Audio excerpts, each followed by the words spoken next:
In the ancient world, before the invention of satellites or radar, how did people know a storm was coming?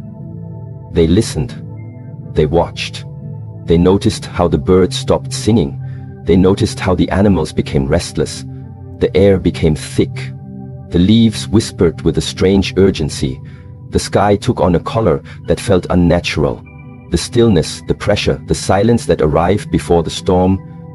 This was the warning. This was the teacher. This was nature saying, "Be ready."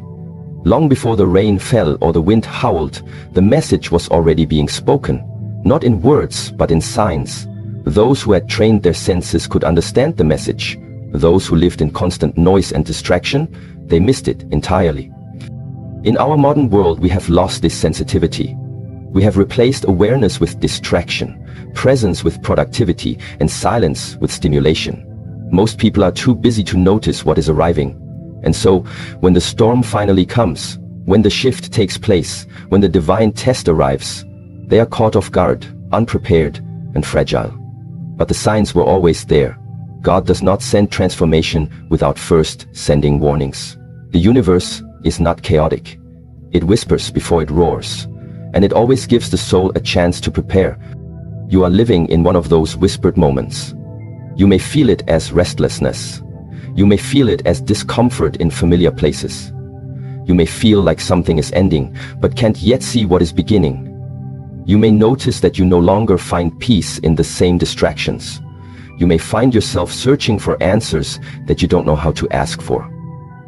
This is the wind. This is the sign. This is the spiritual alert that something is approaching, something bigger than you, something deeper than your mind can grasp. Do not take this moment lightly. The end of this month is not just a date on the calendar. It is a crossing point, a spiritual threshold. What happens between now and then is not about external circumstances. It is about internal readiness. The outer events may seem ordinary, but the inner transformation that is being called for is extraordinary. Most people will look for signs in the sky. The wise look for signs in the self. If God says that something will happen before June is over, it is not a prediction to fear. It is an invitation to prepare. Not with anxiety, not with panic, but with awareness, clarity, and inner strength. This preparation cannot be bought. It cannot be borrowed. It cannot be faked. It is a preparation that must be lived moment by moment, breath by breath, choice by choice. Ask yourself, when change arrives, will I be centered or scattered? When uncertainty knocks, will I fall into fear or rise into discipline? When old things are removed from my life, will I cling in pain or release in trust? The answers to these questions are not given in the moment of the storm. They are revealed. And what is revealed is whatever you have been quietly building in the dark. This is why the wind is sacred, because it is the last kindness before the test. It is the final lesson before the examination. If you ignore the wind, you may survive the storm, but you will not grow from it. But if you respect the wind, listen to it, and prepare in silence, the storm becomes your ally, not your enemy. The energy that was meant to break you becomes the very energy that reveals your hidden strength. But understand this, preparation is not dramatic, it is not loud, it is not visible to most people. True preparation happens in the unseen world. It is the discipline to wake before the world does. It is the courage to sit in silence and examine your thoughts. It is the practice of letting go of what weakens you, even when it feels familiar. It is the clarity to guard your energy, even from those you love. It is the strength to say no to distraction, even when your ego craves validation. Many people will dismiss these things. They will say nothing's happening. June will pass like every other month. They will continue in their cycles, repeat their mistakes, and wonder why nothing changes. But the warrior on the path knows that when heaven speaks, you listen, not with your ears, but with your soul. The spiritual path is not about predicting events. It is about preparing for them, so that when they arrive, you meet them as a master, not a victim. The wind does not need to explain itself. It does not need to scream. It moves with quiet authority. It touches everything in its path. It shifts the atmosphere without apology. It enters rooms without knocking. And so too does transformation. So too does divine intervention. So too does the moment you have been warned about. You cannot control its arrival. You can only decide what version of yourself will greet it. Will it find you distracted? Will it find you anxious? Will it find you weak? Or will it find you grounded, calm, and immovable? This is the difference between the one who trains and the one who sleeps, between the one who listens and the one who dismisses, between the one who builds and the one who complains. The storm does not care about your excuses. It only reveals your truth. And the truth is this: every moment of this month was either building your strength or draining it. Every choice was either aligned with discipline or sabotaged by emotion. Every interaction was either a lesson or a leak. You are not a victim of what is coming. You are the architect of how you will experience it.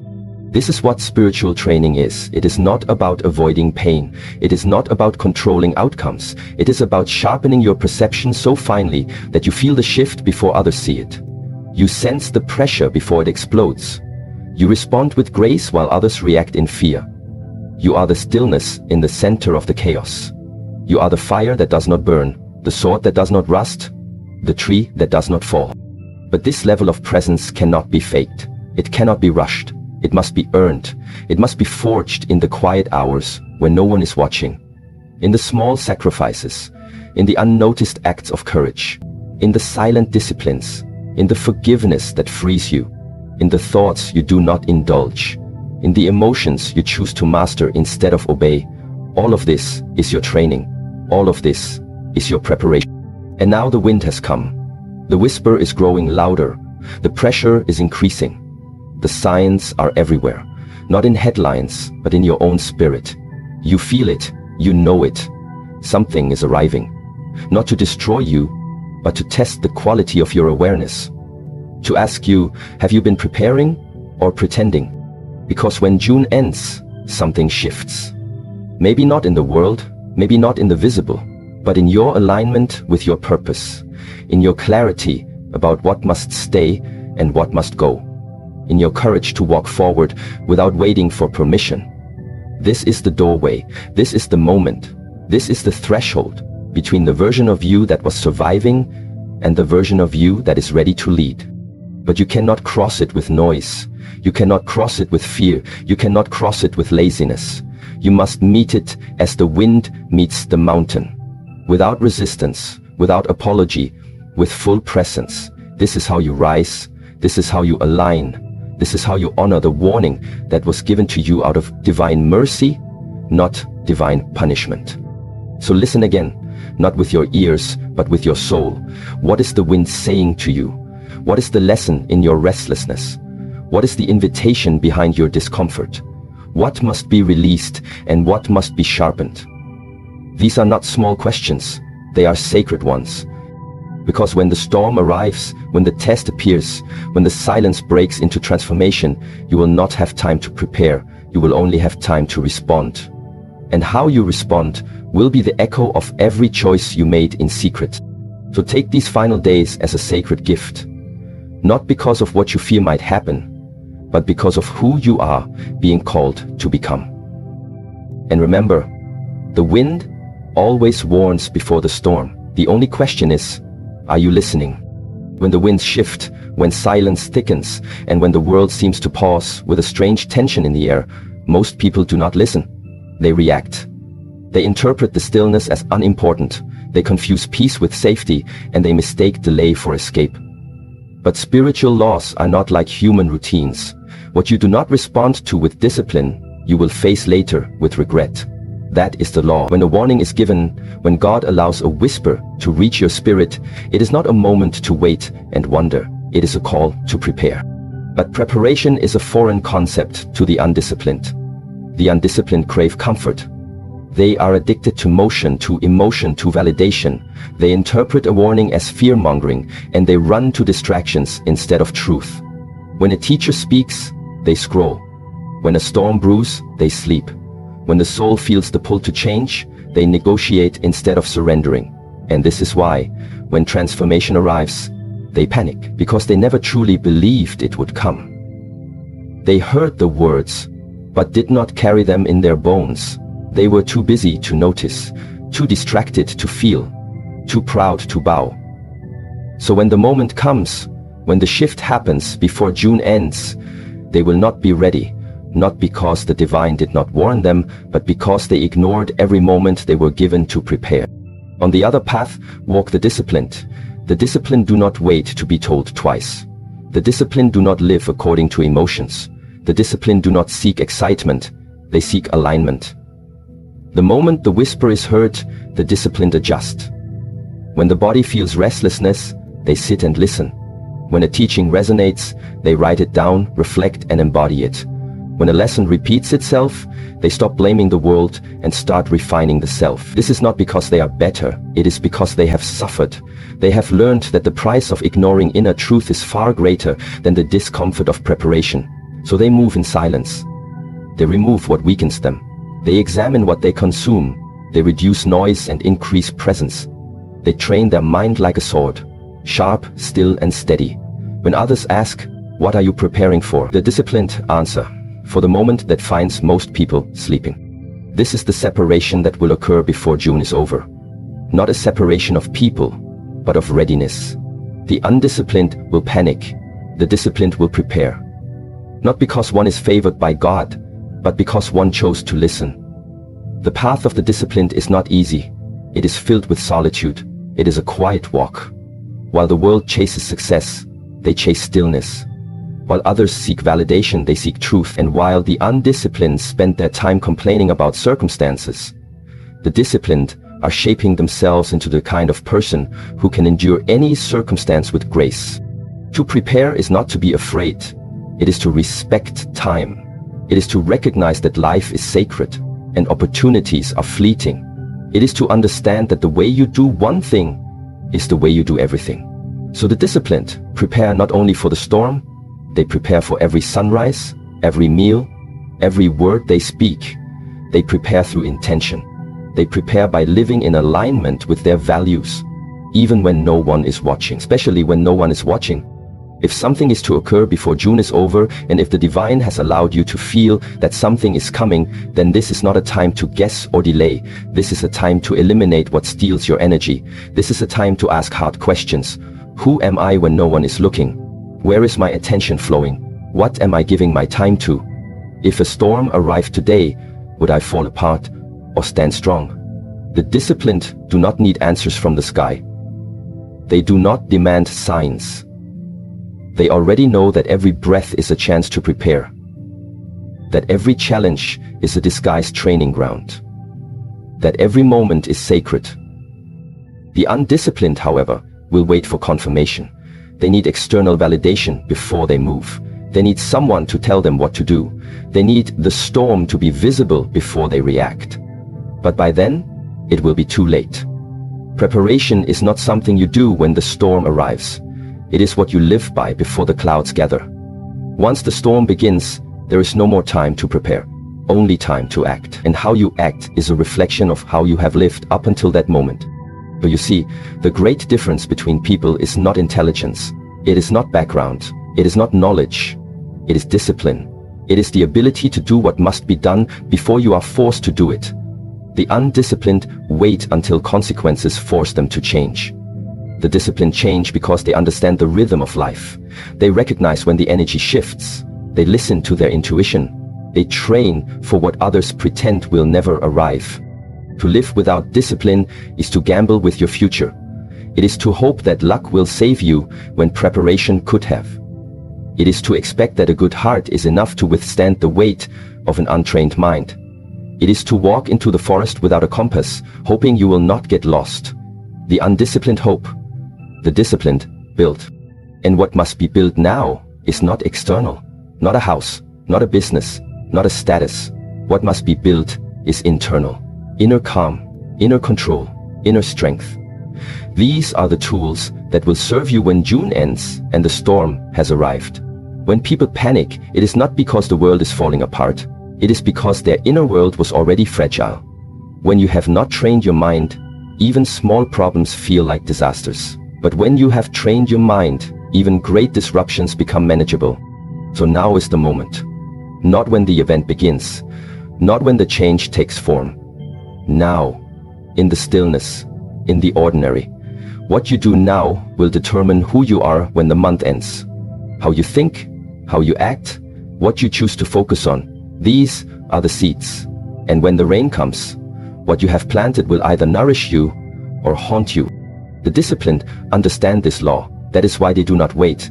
They do not rely on motivation. They train without emotion. They practice regardless of applause. They let go of what drains them. They focus on what builds them. And they do it every day, even when they feel nothing is changing. Because they know, deep within, that the invisible transformation is always happening before the visible arrives. The time for comfort is over. The time for delay is over. You are not here to wander through another month repeating the past. You are not here to carry the same weakness into the next chapter. If God has whispered to your heart that something will happen before June is over, then do not ask for more time. Ask for more discipline. Ask for the courage to prepare, even when you don't know what exactly is coming. Because real preparation is not about details, it is about foundation. Build your foundation now. Strengthen your routines. Cleanse your space. Sharpen your thoughts. Feed your spirit. Speak with honesty. Move with grace. And stop explaining yourself to those who do not understand your silence. You do not need permission to grow. You need presence. You need consistency. And you need the humility to accept that discipline is your teacher, not your enemy. Yes, you will be tempted. You will be tempted to ignore this, to continue as usual, to wait until you feel ready. But the truth is, readiness does not come from waiting. It comes from preparing. Waiting builds weakness. Preparation builds wisdom. The choice is always yours. The outcome, however, is not. When the day comes, when the transformation arrives, you will not have time to learn calmness. You will need to be calm. You will not have time to practice letting go. You will need to release instantly. You will not have time to create boundaries. You will need to enforce them with power. These things must be trained now, in the silence, in the ordinary, in the shadows, where only your spirit watches. And this is why the disciplined are never truly surprised. Not because they predict the future, but because they live prepared for it. They do not know exactly what is coming, but they know what kind of person they must be to meet it. And they train every day to become that person. So look at yourself without excuses, without delay, without emotion. Are you preparing or are you procrastinating? Are you walking the path or just talking about it? Are you hoping or are you training? Before June ends, something will shift. Maybe in your world, maybe in your mind, maybe in your spirit. But the result will not be random. It will reflect how you live these final days. The warning was given, the whisper has arrived, the wind is rising, and now the only question is, will you panic or will you prepare? There is a moment in every seeker's life when the path begins to narrow, not physically, but spiritually. At first the journey begins wide. Many voices, many options, many companions walking beside you. There is excitement in the beginning.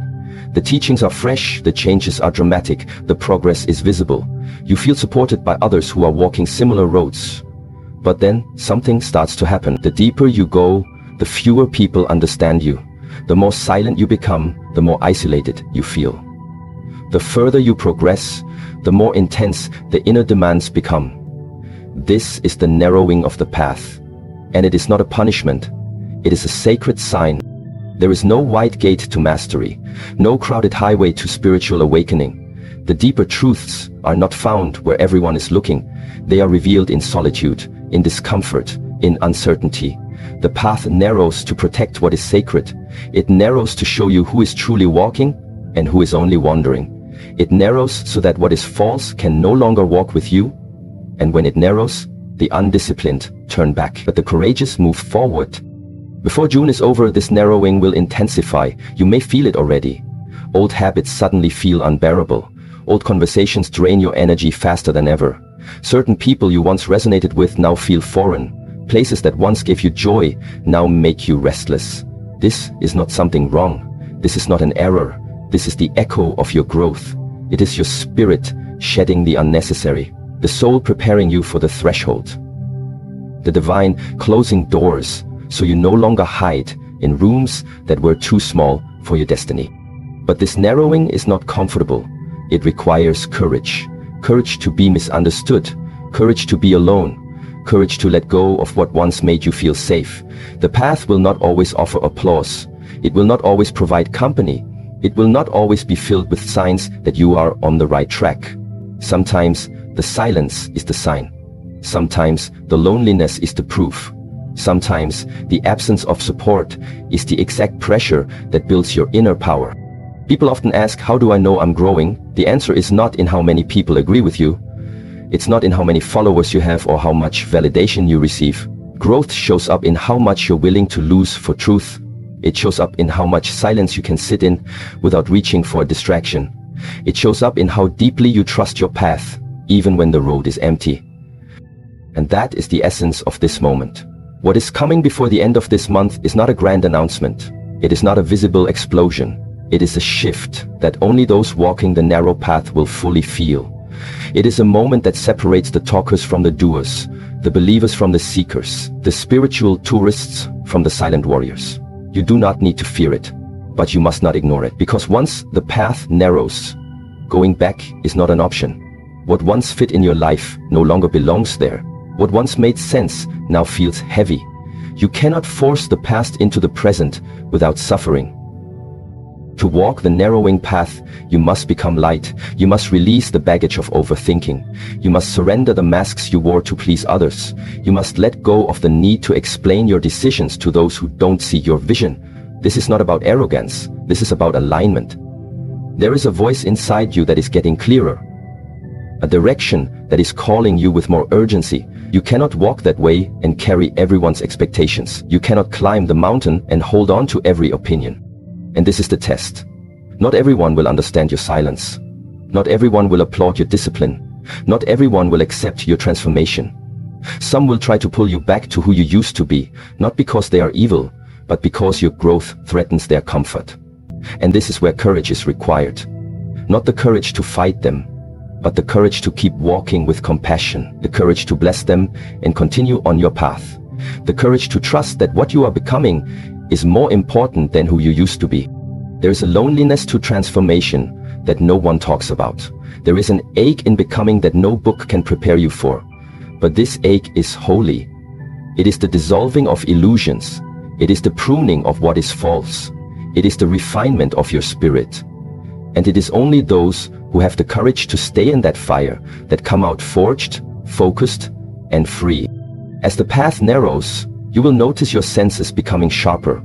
You will no longer tolerate confusion. You will no longer entertain lies. You will begin to see things others do not. You will begin to hear what others ignore. Your life will become quieter but more meaningful, smaller in noise but deeper in purpose. This is not regression. This is realignment, and it is preparing you for what is ahead. Because what God is allowing before June ends is not random. It is a divine shift, a spiritual tightening, a moment that demands full attention. The undisciplined will see it as unnecessary. They will say, why make things so difficult? But the courageous will know that the path is not becoming harder. It is becoming honest. It is no longer allowing you to pretend. And in that honesty, there is a strength that no comfort could ever offer. If your life feels like it's being stripped down, reduced, quieted, or narrowed, it is not a loss, it is a purification. You are being made ready. You are being asked to walk without the crutches, to stand without the noise, to trust what cannot yet be seen. The reward is not in what you gain, but in who you become. You will be stronger. You will be clearer. You will be untouchable by chaos, not because life gets easier, but because your inner world gets quieter. Every master was once a student who refused to quit when the path got narrow. Every peaceful soul was once a restless spirit who chose stillness over stimulation. Every disciplined person was once addicted to distraction, but chose to change. So what will you choose now, in these final days? Will you panic as the path narrows? Or will you honor it with your full presence? The narrowing is sacred. It is the moment of decision. It is the divine reducing your options so that you finally choose what matters. It is a gift in disguise, a blessing without a bow, a doorway that only opens when you are alone, without pretense, and full of humility. So keep walking. Even if your legs are tired, even if your mind is full of questions, even if your heart misses what you had to leave behind. The path ahead may be narrow, but it leads to vastness. It leads to depth. It leads to a peace that cannot be bought, taught, or taken. Walk it with courage, walk it with trust, and walk it knowing that this silence is not the absence of something. It is the presence of something greater. Human beings are fascinated with endings. We mark them with emotions, with rituals, with fear, with relief. We look at the calendar and see dates as deadlines. We look at months as containers for closure. But the spiritual path does not recognize such boundaries. The deeper truth is that what you think is ending is often only transforming. The energy does not disappear, the lessons do not dissolve, the path does not stop. Time moves forward, and so does your soul. And when God allows a shift to arrive at the end of something, it is not to finish you, it is to forge you. The final days of June, therefore, are not the closing of a chapter, they are the turning of a key. A door is about to open. But whether you walk through it in clarity or confusion depends on what you have cultivated inside yourself up until now. There is a false belief that change announces itself with drama, that beginnings come with fanfare, but in the reality of inner evolution, beginnings often come in silence. You may not even realize what has started until much later. A new mindset, a new level of discipline, a new detachment from old patterns. These are the true beginnings. They don't arrive with fireworks. They arrive quietly, in the stillness of your own awakening. This is why the final days of any cycle are sacred. They hold the threshold. And thresholds are dangerous places for the unprepared. When people hear that something is coming before June ends, they expect something to end with it. But what is coming may not be an ending. It may be a challenge. It may be an opportunity that looks like a burden. It may be a test disguised as silence. It may be clarity disguised as loss. And those who are obsessed with closure will miss the opening. Those who are looking for completion will miss the invitation, because this moment is not about finishing something. It is about stepping into a deeper version of yourself. But stepping into something new requires letting go of what you carried through the old. The untrained mind resists this. It clings to the known. It holds on to the identity that was built in fear. It prefers familiar pain over unfamiliar growth. That is why transformation feels like death to the ego, because something must be surrendered, something must be released, something must be stripped away so that something stronger, something simpler, something more aligned can rise in its place. The disciplined know this. They do not fear the end of the month. They do not beg for more time. They recognize that the beginning they are entering will only serve them if they have prepared properly, and preparation in the final days looks like purification, not addition, but subtraction, not striving, but simplifying. This is not the time to take on more. This is the time to remove what no longer fits. Ideas, habits, even relationships that cannot survive in the higher frequency of your next phase must be released. Not with resentment, but with reverence. Because they served their purpose, they brought you here, but they cannot go with you beyond this point. Beginnings are costly. They require energy, focus, and space. You cannot carry old weight into a new season and expect lightness. You cannot drag unexamined wounds into sacred spaces and expect peace. The beginning that is coming for you before June ends is not just a shift in time. It is a shift in identity. You will be called to respond to things differently. You will be asked to show restraint where you once reacted. You will be required to take ownership of your thoughts. You will be placed in situations that force your clarity to become action. And if you have not trained for this, it will feel overwhelming. But if you have trained, if you have sat in silence, if you have studied your triggers, if you have been honest with your emotions, then what comes next will not crush you. It will reveal you. Because this is the moment when God does not just test your memory of wisdom, He tests your embodiment of it. Can you live what you claim to know? Can you act with integrity even when no one is watching? Can you remain calm when the environment becomes chaotic? Can you stay silent when your ego demands to be heard? This is the real exam, and it will not wait for you to be comfortable. Many people will assume that when June ends, something outside of them will shift. But for those who are walking this path with awareness, the real shift is inside. It is the realization that nothing around you can change until something within you becomes unshakable. You are not waiting for the world to adjust. You are training to meet the world with unmovable presence. The beginning that is arriving does not need your predictions. It needs your presence. It does not require your opinions. It requires your stillness. It does not care how much you know. It cares how well you move. With grace, with clarity, with the poise of someone who no longer reacts to everything they feel. This is the fruit of true discipline. To not be controlled by the mind, but to use it like a tool. To not be carried by emotion, but to guide it with awareness. To not be enslaved by time, but to master the moment. You see, many people talk about transformation, but they only desire the results, not the responsibility. They want peace without stillness, power without humility, growth without discomfort. But beginnings are forged in the fire of discomfort. And if you truly want what is on the other side of this transition, you must be willing to walk through that fire without turning back.